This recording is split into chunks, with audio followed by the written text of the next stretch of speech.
Quand Je suis tout à fait d'accord avec Christopher Hitchens et sa dénonciation de nombreux maux qu'il affirme avoir été commis au nom de Dieu.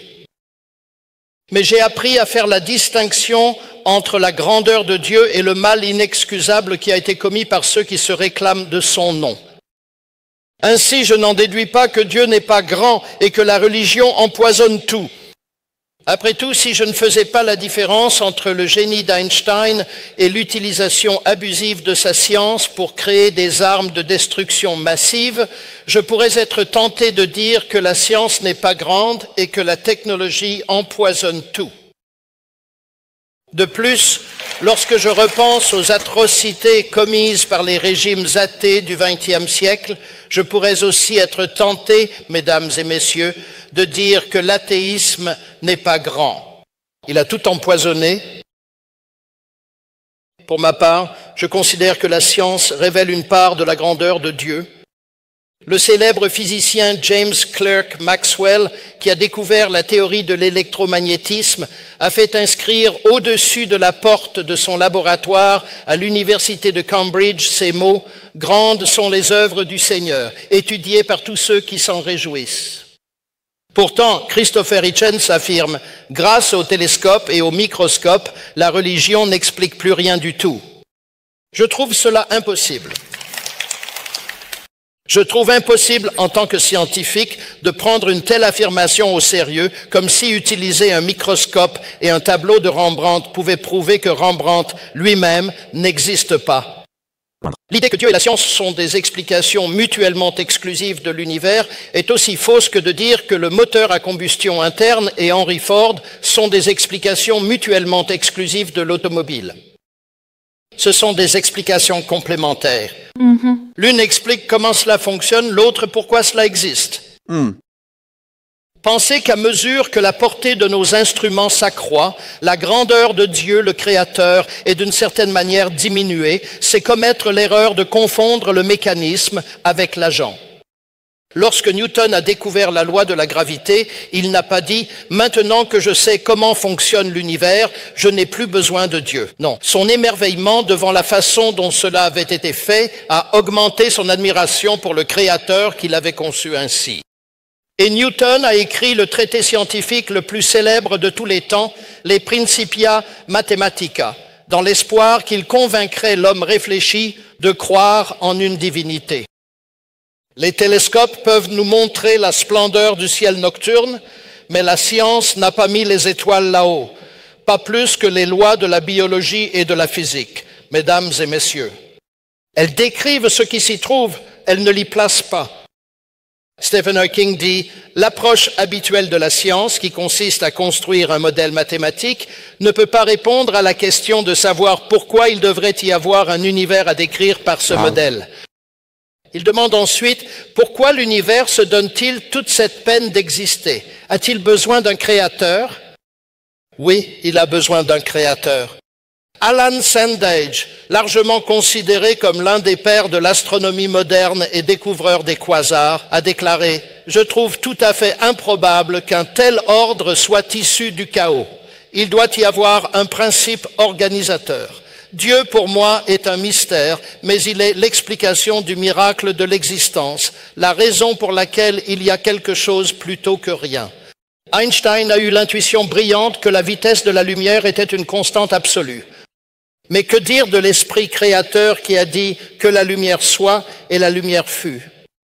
Mesurer la vitesse de la lumière est une chose, créer la lumière en est une autre. Loin de démontrer que Dieu n'est pas grand, comme le suggère Christopher Hitchens, la science montre tout le contraire. C'est la foi en Dieu qui a motivé l'essor de la science au XVIe et XVIIe siècle. Galilée, Copernic, Kepler, Newton s'attendaient à trouver des lois dans la nature parce qu'ils croyaient en un grand législateur. Aujourd'hui, on entend souvent les nouveaux athées parler de la foi en la dénigrant, mais je veux vous dire que les scientifiques sont tous des gens de foi, comme Einstein l'a compris. Ils croient que l'univers est accessible à l'esprit humain et la physique ne peut pas expliquer cela pour la simple raison qu'on ne peut pas faire de physique sans croire que l'univers est intelligible. Donc les scientifiques ont besoin de foi, et pourtant je lis Christopher Hitchens qui dit « Si l'on doit avoir la foi pour croire en quelque chose, alors la probabilité que cette chose ait une vérité ou une valeur est considérablement diminuée. » Pardon ? Eh bien, il faut avoir foi en l'intelligibilité de l'univers pour faire de la science. Donc, dois-je en déduire que la probabilité que la science ait une vérité ou une valeur est considérablement diminuée?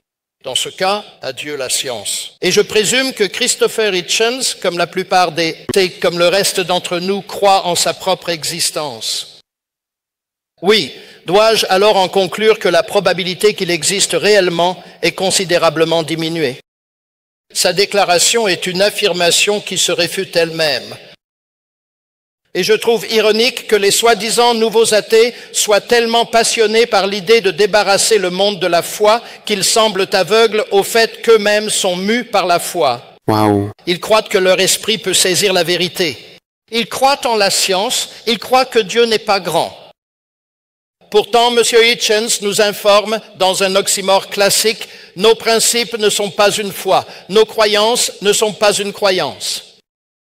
C'est à en perdre la tête, mesdames et messieurs. Ce n'est pas la seule ironie, car les nouveaux athées n'offrent aucun fondement à la foi dont eux-mêmes ne peuvent se passer.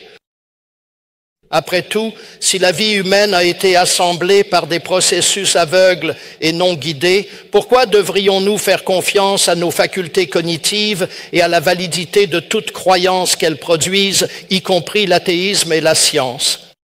John Gray a parfaitement raison. L'humanisme moderne est la foi selon laquelle, grâce à la science, l'humanité peut connaître la vérité et ainsi être libre. Mais si la théorie de la sélection naturelle de Darwin est vraie, cela est impossible. L'esprit humain sert le succès évolutif, pas la vérité.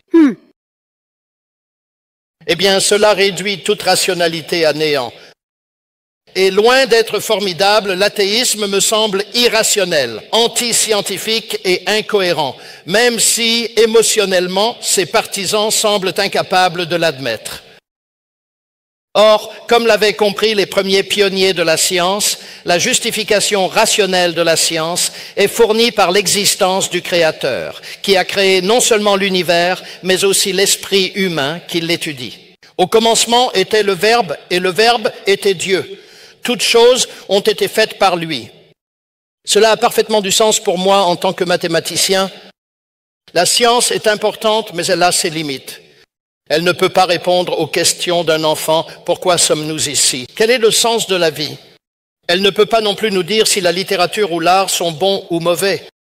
Ainsi, un athéisme qui insiste sur le fait que la science est la seule voie vers la vérité diminue l'être humain. C'est très évident pour beaucoup de mes amis russes. Nous pensions pouvoir abolir Dieu et conserver une valeur pour les êtres humains, mais nous avons découvert que c'était impossible. Supprimez la grandeur de Dieu, mesdames et messieurs, et vous pouvez supprimer la noblesse des êtres humains dotés de tout le potentiel de cœur et d'esprit créé à l'image de Dieu. Vous supprimez aussi leur liberté. Il ne vous reste qu'un processus dénué d'intelligence et sans guide qui, d'une manière ou d'une autre, a fait surgir les humains dans sa loterie sans fin pour exister sans espoir ultime pendant un bref instant avant d'être écrasés par les mêmes forces aveugles qui les ont produits. Belle liberté, vraiment. Et qu'en est-il de Dieu? Est-il vraiment le despote qu'on prétend qu'il est? Non, sa grandeur va bien au-delà. Dieu n'est pas seulement le grand créateur et juge. Il est un Dieu de grâce et d'amour, et l'affirmation centrale du christianisme est celle-ci. En tant qu'expression de son amour, Dieu lui-même est devenu humain. Le Verbe s'est fait chair.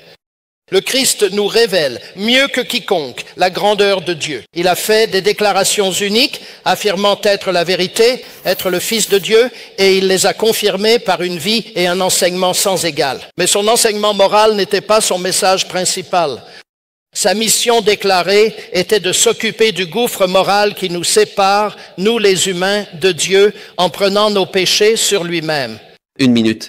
Mesdames et messieurs, nous, les scientifiques, ne pouvons même pas vous dire ce qu'est l'énergie, alors ne soyez pas surpris si je ne peux pas vous expliquer complètement le plus profond mystère de l'histoire de notre univers, la mort et la résurrection de Jésus. Pourtant, tout comme nous voyons les effets de l'énergie et l'utilisons sans la comprendre totalement, ce que j'observe, c'est la transformation, la paix, l'espérance qui entrent dans la vie d'hommes et de femmes ordinaires qui apprennent à placer leur foi, leur confiance, leur assurance en Christ comme Sauveur et Dieu. Je vois en eux, et j'expérimente moi-même, un sens transcendant du but que l'athéisme n'a pas et une espérance que l'athéisme ne connaît pas. C'est ici, mesdames et messieurs, que je vous soumets que la grandeur de Dieu se manifeste de façon suprême. Merci. Wow, je vais applaudir aussi.